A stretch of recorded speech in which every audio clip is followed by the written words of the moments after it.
Good evening, campers, dreamers, and babysitters. A young woman is sent to Rome to begin a life of service to the church, but encounters a darkness that causes her to question her faith and uncover a terrifying conspiracy that hopes to bring about the birth of evil incarnate. Yes, folks, this is our raw reaction review for The First Omen.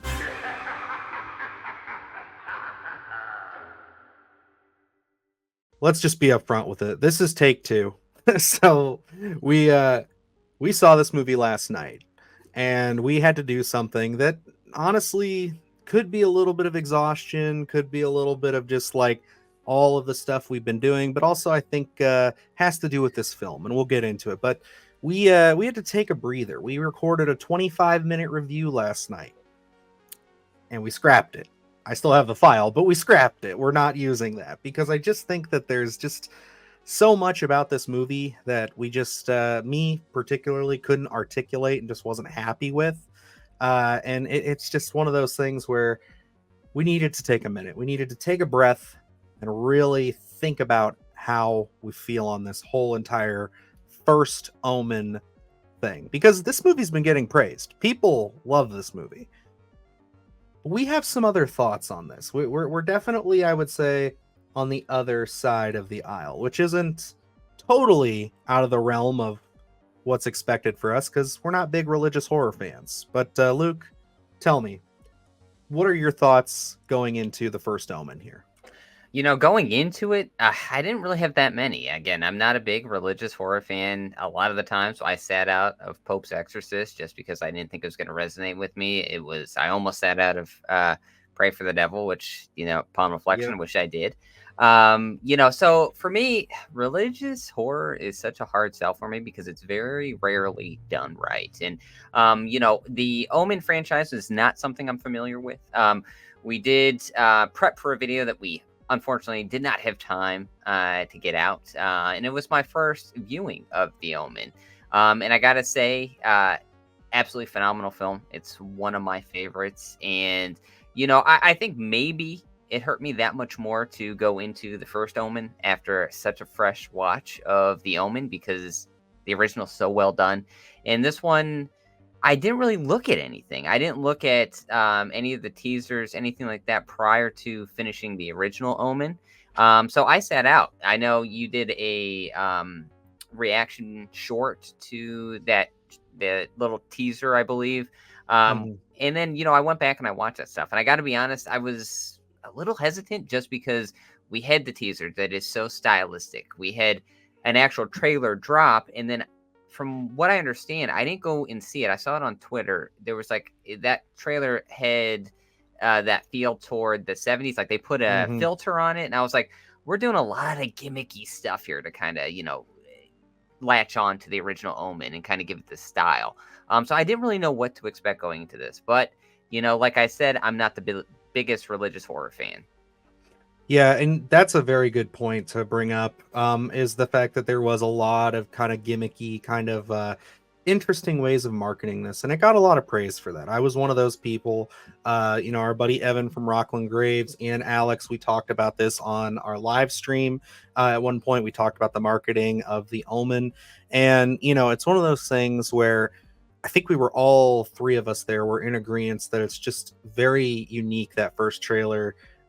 Something we don't see very often, where they just went with tone and they didn't have much dialogue, and they were really just trying to sell you on, hey, this is going to be a different approach. And I stuck to that. I never saw the official full release trailer, just because I think I saw maybe 5 seconds of it, again on Twitter or Facebook or something, and realized that, okay, this is just going to be your basic standard horror movie trailer, and I didn't want to see that. And I even stayed away from the 70s styled one. I heard that a lot of people thought that was cute. And yeah, they like you said, though, it's gimmicky stuff.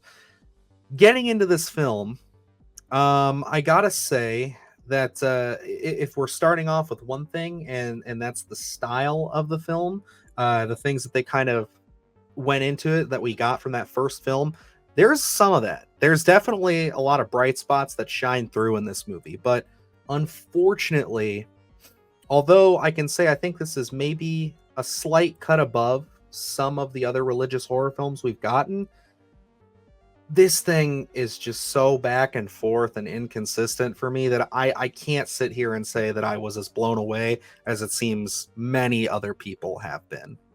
Yeah, and I'm right there with you. Like, I think this thing has such a strong opening, and then Mhm. you kind of you get this event, and then you go into the score, and then it for me it starts off on a great foot, and I was excited for it. I thought, that style that we were seeing, all that kind of gimmicky stuff, was carrying over into the film. And I was excited for it. But then we find this groove of, at least for me, was that it's just kind of the normalcy in terms of religious horror. We kind of find our happy groove in terms of not really stepping outside the box. And I think we kind of get to these beats that I find these grains of ideas that are really intriguing. Like after that opening, we go into the normalcy of a lot of religious horror, and then there's another scene that happens that I found really intriguing, very stylistic, and then we kind of find our groove again. And I find that to be the norm when we're going through the first Omen. It really became a task to keep my attention because I just kept getting back into that religious horror that we've seen regularly. Now, I don't think they result a ton into jump scares. I think there are some in here, and we'll get into that. But I do credit them for not kind of going in the Nun 2 route because Mhm. our displeasure for those types of films. I don't think they necessarily get into that aspect of it, but there are some elements that I have issues with.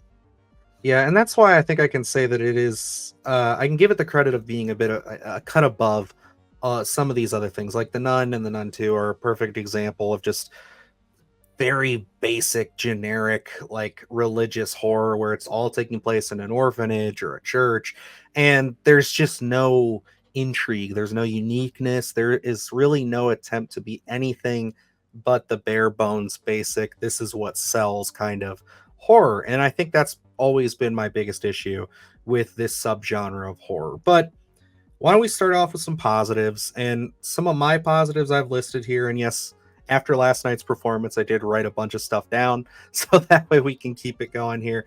But I got to say, I think that the film, that opening sequence, especially, you're correct, sir. I think that overall it's beautifully shot, beautifully edited, and I got to give a lot of my praise to this film to Arkasha Stevenson. I think that as far as up and coming first time directorial debuts. This, from a technical standpoint, from just the vision, the tones, the way that when the film has its uniquest moments, the most intriguing moments, I see what she's doing and it excites me. I'm really eager to see her maybe tackle something that is a little bit more original, a little bit more just something maybe she wrote or had a writing partner with that's not a property based horror, because I think that she really showed some teeth with some of the aspects of this film. I was really happy with the way that this thing was shot. I think there are a lot of intriguing elements. This is a well constructed film from a technical standpoint. I feel there's some shots inside of the orphanage. There's where we kind of pull back and we're kind of at an altar with some melting candles, which really stuck out in my head as just such a beautiful shot. And there's a lot of great shots in here, some that you do see in the trailer. So, from a technical standpoint, I think this thing was really well done. You can tell that Arkasha Stevenson has an eye for this. And like you're Mm. saying, I would really love to just see a singular vision. And I know we're going to get into writing and things like that. I don't know necessarily if this was Arkasha's singular vision. That's just conjecture on my end. But there are some really stylistic things that happen in this film that, you know, uh, I don't want to kind of compare things, but I think almost A24 ish. I guess Hmm. we're art Yeah, house we can go with. Um, neon. It's yeah. right in that wheelhouse. That I feel like this film almost ends up battling because I feel like if this was a sole vision, we would have gotten something really special here. I completely agree with that. I think that that's very much what my hope was going into this, and I think that's why the marketing was so strong for me because it felt that way. It felt very neon, very A24, very just independent. Like, hey, we're letting the artist go with this story. And I love when they do that with big properties because it's so rare. Unfortunately, it does end up doing what a lot of these big horror properties do. But my last real big positive that I want to at least highlight right now before we really get into our critiques is I think there's some great sequences of body horror in this. I really think that some of the effects, especially the practical aspect, are just top notch. They really understood how to light them, how to get them, looking just enough to where it's like, you see it for a second and then you just have to sit there and envision it, and then they show a little bit more, but they never just like completely give you everything aside from a couple of sequences where they really go for it. But for the most part, I think the body horror in here is effective and top notch and very, very good at getting under your skin. Yeah, I it's definitely unsettling. Really kind of gets in those elements, and that was the attention that I was hoping they were going to capitalize on. There are Hmm. some close-up shots here of supernatural forces, whatever you want to call them, that I thought were rather intriguing, and they do build that tension that I was hoping we were going to get throughout the film. Unfortunately, it's just for those scenes for me, but Hmm. the way they're able to kind of look at that stuff, not just necessarily body horror. There's a scene in here that's a close-up shot of, it's not really a spoiler, kind of just putting a black garment over someone's face and this kind of breathing. And I think, those types of shots for me are absolutely unsettling and just kind of what they do bring. I think there's a great element of tension there. And as you're talking about body horror, there's some really unsettling moments. There was a discussion, weeks ago about this film almost being NC-17, and Yeah. there's a particular scene in here where you're going to be able to point that out. And I think that scene is rather unsettling. I think it's a great element of the film, but unfortunately, it doesn't go anywhere. So Mhm. I think those are the aspects of. I see so many moments of greatness in this film, and then I'm battling with something that is not so positive for me, and that's just a constant battle with the first Omen for me. Really, it is, because I agree with you that scene was super effective, but it serves really no purpose at the end of the day other than just being a creepy visual. And there's a couple of them that are like that, and that is really where my first negative comes in, and that is just overall, this is a very choppy narrative of a film. Like I feel like there are moments where they're thinking that they've maybe beaten the audience a little bit, where they're smarter than the audience, and it's annoying because it's like they present you things like, wow, aren't you shocked, aren't you like blown away by this? And it's like, dude, like, no, anybody with half a brain who's seen any horror movie ever could have told you that that's where this was going. And I just found that to be so immensely frustrating. Yeah, I think there's an idea here that's meant to be a sort of unveiling. Mhm. But narrative wise, I felt like I was outrunning the film. Whereas, we're going to do this unveiling. I think the audience, for the most part, if you're paying attention to this, is going to be 10 steps ahead of you before we even get there, and unfortunately, being treated as an unveiling, I think is such a negative. Whereas if you just let the audience in on it, and don't treat it that way, I think we can all be along for that ride.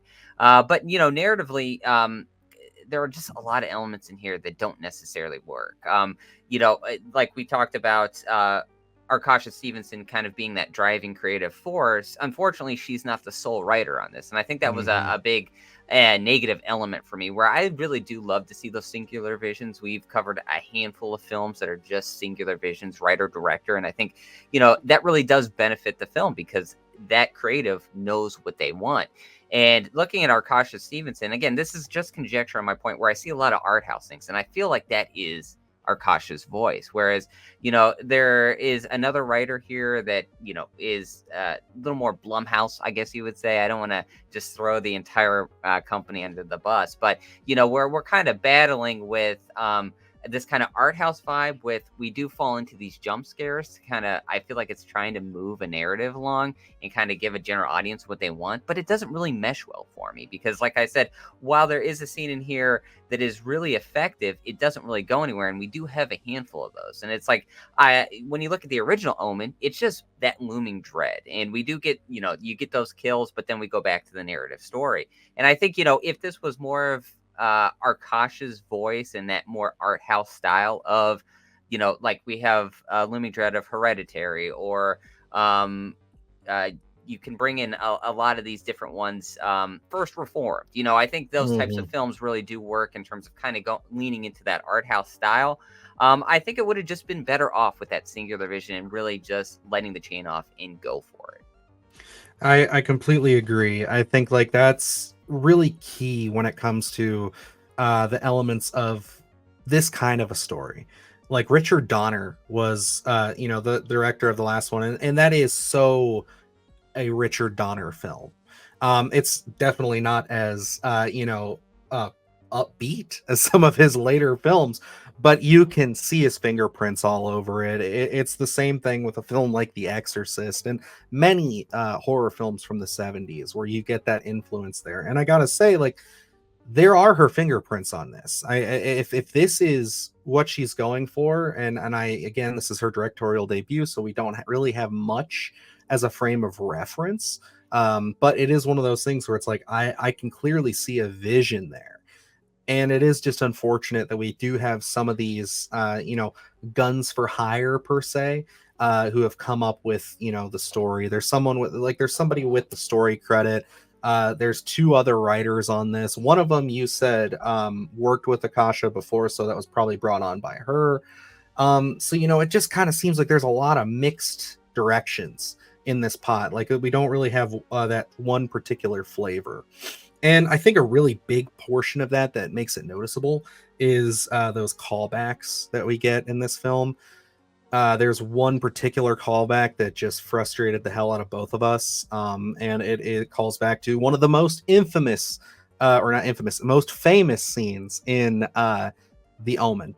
And it's obviously you know what I'm talking about. It involves a noose, and just you explained it the best when we were walking out of the theater. But just like that is kind of the mission statement of the film there, where it's just like, this is what's wrong, is the fact that you have this scene that was done in the original, which again, I just don't like when they do that in prequels in general. When they have callbacks like that, it just feels like it takes away from things. But yeah, the fact that they just did it like that, they did it so blatantly, and I'm not going to spoil it, but they did it so blatantly and so over the top that it was just, I gritted my teeth the whole time. I'm like, this is not good. I did not like that. Yeah, it just felt like, again, almost, and again, I keep going back to conjecture because who knows, but it Yeah. just feels like, we had a script and then someone came in and said, we got to jazz this up and do this and do that and do that. And it's like with the scene that you're referring to, it seems like, well, how do we beat the original? We got to add this and we got to do that. And I think those are the elements where this film does not work. This is something where the Omen, the original Omen, was based on that looming dread. It's the inevitable. You're not going to be able to get out of it. And this one, I think it has those ideas, but it doesn't sustain that looming dread for me. Where we get those great scenes, and then it's just kind of a layover, and we're kind of just waiting and waiting and waiting, and I don't feel that tension anymore. And then those scenes that that we're going to reference are built with tension, but then it deflates for me again. So for me, it just becomes this film that struggles to keep my attention, and I keep getting those feelings toward typical religious horror. And for me, I think by the end of it, I was like, so many missed opportunities for this one. Just did not hit. Absolutely. And the last piece that I'll bring up here, just because it's not a negative, it is going back to positives, but I feel like it is warranted, and we can just touch on it here. But it's I think for all the issues this film has, and we've spent a lot of time talking about the narrative, I think that this film's cast is really good. And I don't want to take away from that, because I think that there's a lot of really strong performances in here. It really is tough, because I don't necessarily think that there's like necessarily bad dialogue or anything in this. I think it's more or less just the elements, the structure, a lot of this like really technical storytelling stuff that really hurts this film. Because I think that Neil Tiger Free did a great job as Margaret. Ralph Ineson is somebody that, I mean, we just love him, and he seems to be somebody that they are just, ever since The Witch, just shifting around to all of these religious horror films. But his voice, his presence, it just makes sense. And there's a lot of other people like Bill Nye in here. Charles Dance is in this for a little bit. Everybody in here is solid, and they do a good job with what they're given, and I definitely do not want to take away from that. Oh, certainly. I think this is perfect casting as you go through it. I don't really have any issues with any performance. You know, um, Nell Tiger Free, I think, overall for me, the performance really did work. I think there are a couple scenes, one in particular, that when we do dive into spoilers later on, I'll say, I would have liked to either have cut a little bit or pulled back on the performance a little bit just because it seemed a little bit over the top, even though, again, we'll It get to does spoilers. last too long, in my Yes. opinion. Mhm. And I would have loved to see that pullback, but she has amazing range. I'm excited to see her really play into the horror realm. I hope, there are a handful more of horror roles for her. Ralph Innocent, oh my gosh. I mean, So good, what dude. more can you say? Like for me, as Father Brennan, I don't think there was any better casting from a look Mhm. standpoint, from a delivery standpoint. I think and nothing to take away from Nell Tiger Free. I think Ralph Innocent is always my MVP for things because he really did facilitate a lot of the narrative here, and then being able to see his character later on, Father Brennan show back up in the Omen. I thought it was really well done. So yeah, casting wise, I have no gripes. I think this thing was so well casted. Even the minor roles, I think, are really well done. There's a character in here for a little bit that I thought the performance was again. We have to get into spoilers, but as the performance was well done for how long she's on screen, and we're Mhm. referring to a scene that is a callback. I thought it was a lot of fun. So overall, I think casting was top notch. That is never going to be a negative when you go to the first Omen because this thing is so well casted. Absolutely. And I will say that the actress you're talking about, although she has that scene that annoys me, she does have a scene further into the film that I thought was very well done, very Yes, creepy, very good stuff. Again, really going back to Akasha I think, Stevenson with understanding terror and horror. and I think the scene you're referring to, I'm hoping it's the scene you're referring to, is that it has to do with in shadows and things like that. And I think Absolutely. Yes, sir. I think that is such a great scene. Again, there's so many great grains of ideas in this film that is like, I think that's the source of my frustration where it's like Hmm. this should have been just an absolute home run for me. It should have, and that's why I think this is really tough to say. And I will say last night when we sat here and did this, I gave this a rating. After sleeping on it, that rating has changed. And it's not that drastic of a change, I will say. But I'll give mine first. It's this, I'm giving it worth a watch because I think there is enough positives in here that it's, at least if you are curious, if this is something that you know, were possibly looking forward to. I think just with all of the discourse I've seen from people who love this film, and just knowing our tastes and how we feel about these kind of films, and just the amount that we had a lot of positive things to say amongst a lot of negatives, I can't sit here and tell people to drive them away. I think that if you're a horror fan, you should at least give this a watch. I don't think you should rush out to the theater, but I think you should check it out at some point just to get your own opinion on it.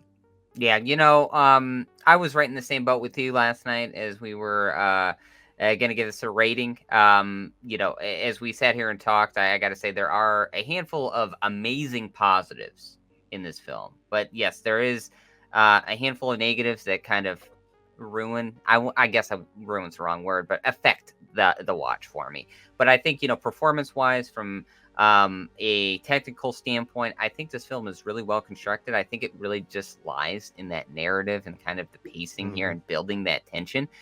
So I think I'm going to jump on that train with you as well, and give this thing worth a watch as well, because I think there are a handful of positives that I think people. Yes, if you're not going to go out to the theater to see this one, which if you want to, feel free. But I think this is something where if this ends up popping up on streaming, you should put it on and check it out, just at least from a technical standpoint and from a performance standpoint alone. Absolutely. And yeah, I would say worth a watch on the lower side. So that, just so you understand, because I know that's kind of our middle ground rating. So but I do want to say we have some exciting stuff. This Sunday, you can get all spoilerific with us on the first Omen. So if you've checked it out, if you're going to check it out, if you're still on the fence with us, we are going to be here with our buddy Evan from Rockland Graves and Jake, Killjoy Jake from his channel over there. We are going to be all sitting down and discussing the first Omen, all the spoilers. So everything that we couldn't expound upon in this, everything that we danced around, the chains are all off, baby. We're going to be talking all kinds of spoilers. So please join us for that. It should be a fun conversation. I'm really looking forward to it. I know Luke's looking forward to it because I know he has a lot of things he wants to say, both negative and positive. Because, yeah, I think like that's what made this so hard last night, is because we needed time to really concisely put our thoughts in place just so we knew how to talk about it. And that's so rare. We were in such a stream of consciousness yesterday when we sat down to do this is like the same length of video too, but this feels way better. I feel we like covered you guys way more ground. We Yeah. circled around like 2 topics for 25 minutes when we initially sat down for this review. It was rough, guys. But yeah, no, thank you so much if you sat through this whole thing with us, and definitely stay tuned for that spoiler review, as well as all the other content we have going on the channel. A film we both really agreed on liking, Monkey Man. We have that review up for you now. Very fun, very different film, as well as we got to check out a Shudder original that is streaming this week, as well as I got to see something from Dread Central, their company Dread. So lots of fun movies out this week, and the chain is just going to keep on moving. We got lots of content coming up. Like I said at the start, it has been a busy week, and it's not slowing down anytime soon. So stick it right here with us. And yeah, I guess until next time, I'm Dylan Newell. And I'm Luke Janesco. And remember, stay scared. Do the hard shit, gonna do it live. Cause Splattercast kick it every day they live. Splattercast, slash ass. Splattercast, slash ass. Splattercast, slash ass. Splattercast, slash ass. Splattercast, slash ass. Splattercast, slash ass. Splattercast, slash ass.